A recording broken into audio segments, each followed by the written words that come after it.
ಚಿತ್ರದುರ್ಗದ ರೇಣುಕಾಸ್ವಾಮಿ ಕೊಲೆ ಪ್ರಕರಣಕ್ಕೆ ಸಂಬಂಧಪಟ್ಟಂತೆ ಟ್ರಯಲ್ ಶುರುವಾಗಿದೆ, ಅಂದರೆ ವಿಚಾರಣೆ ಶುರುವಾಗಿದೆ. ಇಲ್ಲಿವರೆಗೂ ಬೇಲ್ ಅರ್ಜಿ ವಿಚಾರಣೆಗಳು, ಜೈಲಲ್ಲಿ ಸೌಲಭ್ಯಗಳು ಎಲ್ಲವುಗಳ ಬಗ್ಗೆ ಒಂದಷ್ಟು ಚರ್ಚೆ ಆಗ್ತಾ ಇತ್ತು, ಕೋರ್ಟಲ್ಲಿ ವಿಚಾರಣೆ ಆಗ್ತಾ ಇತ್ತು.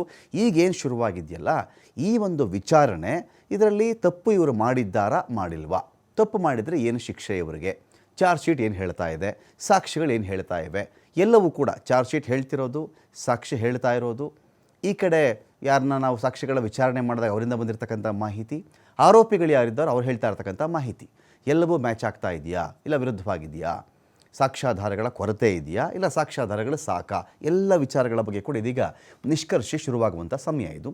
ಜಡ್ಜ್ ಮುಂದೆ ಇದೀಗ ಮೊಟ್ಟ ಮೊದಲ ಬಾರಿಗೆ ರೇಣುಕಾಸ್ವಾಮಿಯ ಪೋಷಕರು ಹಾಜರಾಗಿದ್ದಾರೆ. 57ನೇ CCH ಕೋರ್ಟ್ನಲ್ಲಿ ನಡೀತಾ ಇರ್ತಕ್ಕಂಥ ವಿಚಾರಣೆ ಇದು. ನ್ಯಾಯಾಧೀಶರ ಮುಂದೆ ಸಾಕ್ಷಿ ಹೇಳ್ತಾ ಇದ್ದಾರೆ ಪೋಷಕರು.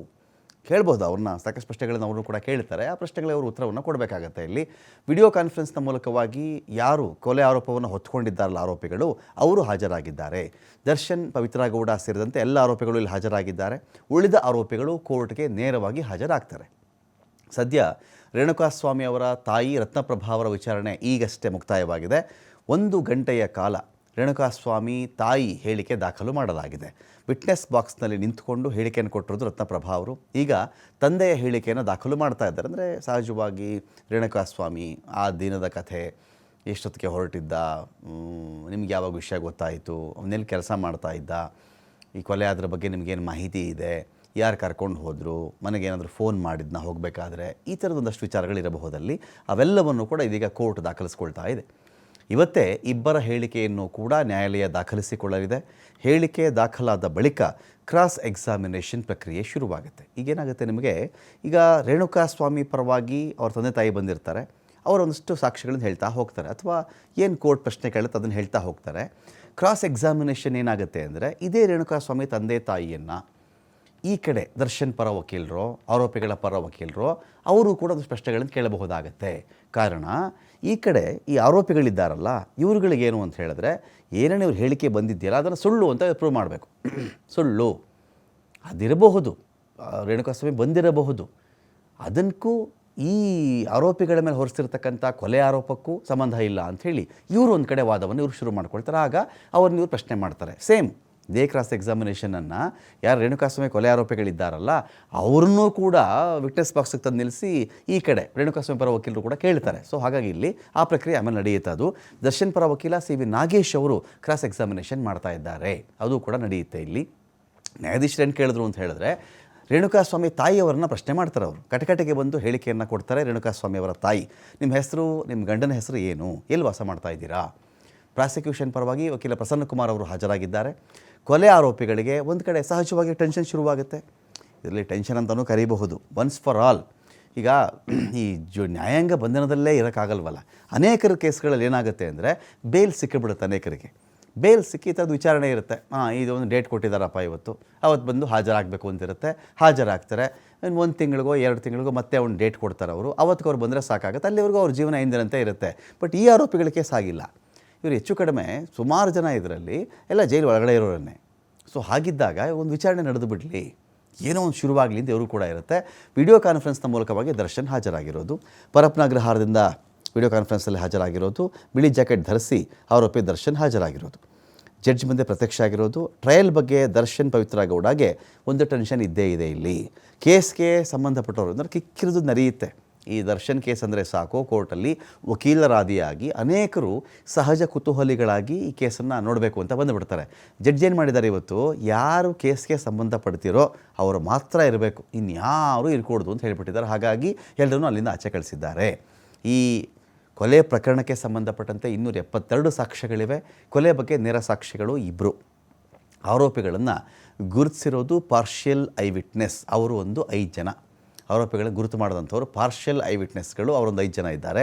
ಕೊಲೆ ಕಿಡ್ನ್ಯಾಪ್ ಸ್ಥಳದ ಮಹಜರು ಐ ವಿಟ್ನೆಸ್ಗಳು. ಆಯಿತು, ಈ ಕೊಲೆ ಕಿಡ್ನ್ಯಾಪ್ ಸ್ಥಳ ಅದನ್ನು ಮಹಜರು ಮಾಡ್ತಾರಲ್ಲ, ನಾವು ಇದರಲ್ಲಿ ಮಹಜರು ಮಾಡಿದಾಗಿದ್ವಿ, ಕಿಡ್ನ್ಯಾಪ್ ಸ್ಥಳ ಹೌದು, ಬಂದು ಮಹಜರು ಮಾಡ್ಕೊಂಡು ಹೋದರು, ಇಲ್ಲಿ ಕೊಲೆ ಆಗಿದೆ.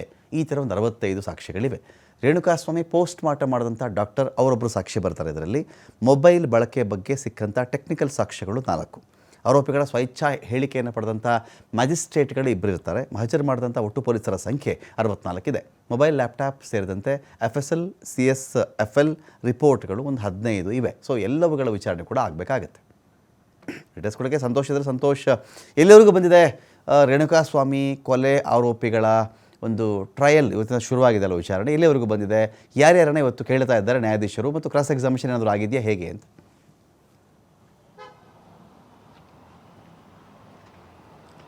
ರಮಾಕಾಂತ್ ಏನು ಸಾಕ್ಷಿದಾರರಾಗಿರುವಂತೆ 7 ಮತ್ತು 8 ಅಂದರೆ ರೇಣುಕಾಸ್ವಾಮಿಯ ತಂದೆ ಮತ್ತು ತಾಯಿ ಏನಿದ್ರೆ ಕಾಶಿನಾಥ್ ಮತ್ತು ರತ್ನಪ್ರಭುಗೆ ಹಿಂದೆ ಕೋರ್ಟ್ ಸಮನ್ಸನ್ನು ಜಾರಿಯನ್ನು ಮಾಡಿತ್ತು. ಇವತ್ತು ನ್ಯಾಯಾಲಯಕ್ಕೆ ಹಾಜರಾಗಿ ಸಾಕ್ಷಿಯನ್ನು ನುಡಿಯುವಂತೆ.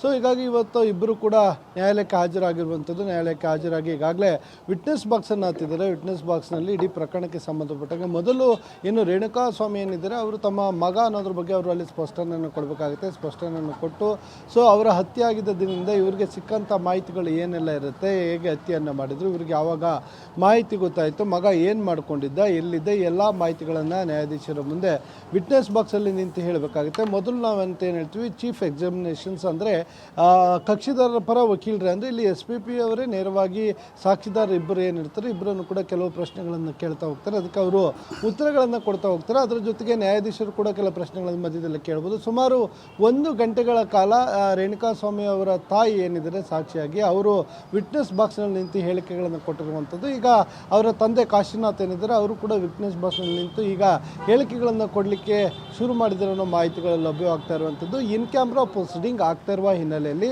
ಯಾರನ್ನು ಕೂಡ ಕೋರ್ಟ್ ಹಾಲ್ ಒಳಗೆ ಇಟ್ಕೊಂಡಿಲ್ಲ ನ್ಯಾಯಾಧೀಶರು, ಎಲ್ಲರನ್ನು ಕೂಡ ಹೊರಗೆ ಕಳಿಸಿರುವಂಥದ್ದು. ಕೇವಲ ಕಕ್ಷಿದಾರರು, ನ್ಯಾಯಾಧೀಶರು ಮತ್ತು ಅವರ ಪರ ವಕೀಲರು ಏನಿರ್ತಾರೆ ಅವರು ಸದ್ಯ ನ್ಯಾಯಾಲಯದ ಒಳಗಿರುವಂಥದ್ದು. ಅದರ ಜೊತೆಗೆ ಈಗಾಗಲೇ ಪ್ರಕರಣಕ್ಕೆ ಸಂಬಂಧಪಟ್ಟಂಗೆ ಒಂದಿಷ್ಟು ಸಾಕ್ಷ್ಯಗಳಿಗೆ ಬೇಕಾಗಿರುವಂಥ ಕೆಲವು ವಸ್ತುಗಳಿರ್ಬೋದು, ಸಾಕ್ಷಿಗಳು ಏನೆಲ್ಲ ಕಲೆ ಹಾಕಿದ್ರೆ ಅವೆಲ್ಲವನ್ನೂ ಕೂಡ ತಂದು ಅಲ್ಲಿ ಇಡಲಾಗುತ್ತೆ.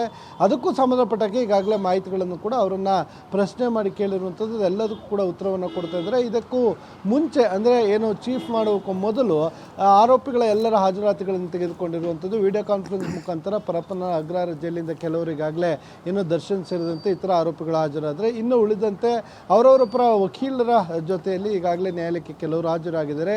ಆರೋಪಿಗಳ ಪರವಾಗಿ CV ನಾಗೇಶ್ ಅವರು ನ್ಯಾಯಾಲಯದಲ್ಲಿ ಈಗಾಗಲೇ ವಾದ ಮಂಡನೆಯನ್ನು ಮಾಡಲಿಕ್ಕೆ ಬಂದಿರುವಂಥದ್ದು. ಮೊದಲು ಚೀಫ್ ಆದ ಬಳಿಕ ಕ್ರಾಸ್ ಅಂತ ಹೇಳ್ತೀವಿ, ಏನು ಇದಾಗುವಂಥದ್ದು ಅದು ಇವತ್ತೇ ಆಗುತ್ತಾ ಚೀಫ್ ಎಕ್ಸಾಮಿನೇಷನ್ ಆದ ಬಳಿಕ, ಇಲ್ಲ ಅಂತ ಹೇಳಿದ್ರೆ ಅದಕ್ಕೆ ಡೇಟ್ ಹೋಗುತ್ತಾ ಅನ್ನೋದು ಕಾಯ್ದು ನೋಡಬೇಕಾಗತ್ತೆ. ಏನು ಪೊಲೀಸರು ಇವರ ಬಳಿ ಕಲೆ ಹಾಕಿರುವ ಸಾಕ್ಷ್ಯಾಧಾರಗಳಿರ್ಬೋದು, ಇವರು ಪೊಲೀಸರ ಮುಂದೆ ಕೊಟ್ಟಿರುವಂಥ ಹೇಳಿಕೆಗಳು, 164 ಸ್ಟೇಟ್ಮೆಂಟ್ಗಳಿರ್ಬೋದು, ಇವೆಲ್ಲವನ್ನೂ ಕೂಡ ಇವತ್ತು ಚೀಫ್ ಎಕ್ಸಾಮಿನೇಷನ್ ಆದ ನಂತರ ಅದನ್ನು ಕ್ರಾಸ್ ಮಾಡ್ತಾ ಹೋಗುವಂಥದ್ದು ಆರೋಪಿ ಪರ ವಕೀಲರು. ಸೊ ಅದು ಇವತ್ತೇ ಆಗುತ್ತಾ ಇಲ್ಲ ಅದಕ್ಕೆ ಡೇಟನ್ನು ಕೊಡ್ತಾರೆ ಅನ್ನೋದು ಕಾಯ್ದು ನೋಡಬೇಕಾಗುತ್ತೆ. ಇನ್ ಕ್ಯಾಮ್ರಾ ಪ್ರೊಸೀಡಿಂಗ್ ಆಗ್ತಿರುವ ಹಿನ್ನೆಲೆಯಲ್ಲಿ ಅದು ಮುಗಿದ ನಂತರವಷ್ಟೇ ಒಳಗಿನ ಏನೆಲ್ಲ ಬೆಳವಣಿಗೆಗಳಾಗಿದೆ ಅನ್ನೋದನ್ನ ನಾವು ಕಾಯ್ದು ನೋಡಬೇಕಾಗುತ್ತೆ. ರಮಾಕಾಂತ್. Thank you Santosh.